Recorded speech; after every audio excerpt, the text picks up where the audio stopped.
Dino Charge out in the USA, I thought Toycember could use a visit from Kyoryuger.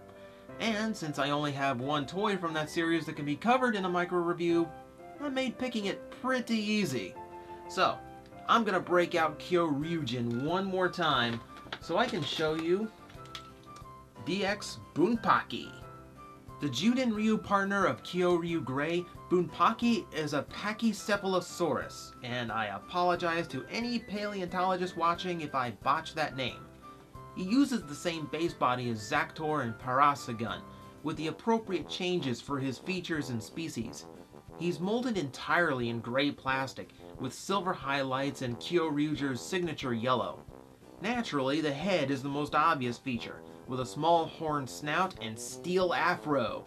Since his articulation is limited to transformation hinges that lock in place, there's only so much play value, and we need his battery to get what he does have.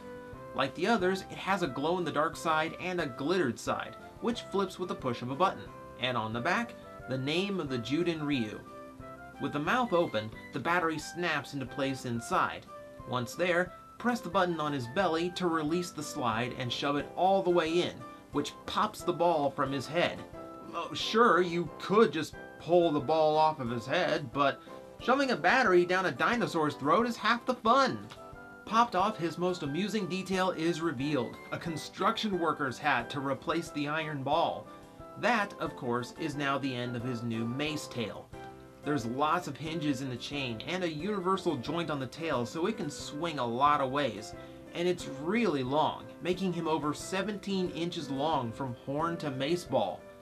But we have the main event to get to.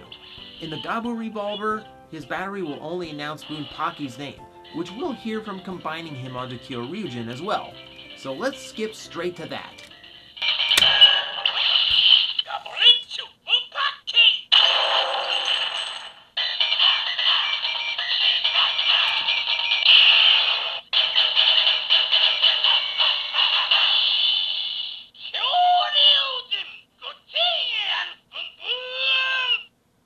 Admittedly, not as good as the others since it's not a form on its own. I'd need Ankydon to unlock Kung Fu.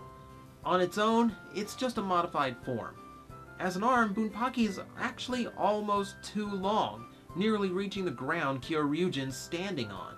Also, swinging the mace really isn't possible because of the toy's tight ratcheted joints and lack of range and motion, so it's mostly for looks. Definitely a mileage may vary toy. On its own, I'm not too big on Bunpachy, but that might just come from how dull his color is, which is by intention, of course. The gimmick is neat though, and I do really like the hard hat. It's little touches like that that give him enough character to get by. Well, I still kinda want to review some old robots. I'm sorry, but I just can't help myself. When we open tomorrow's present, it's not a Transformer. In fact, you probably won't even see this one coming.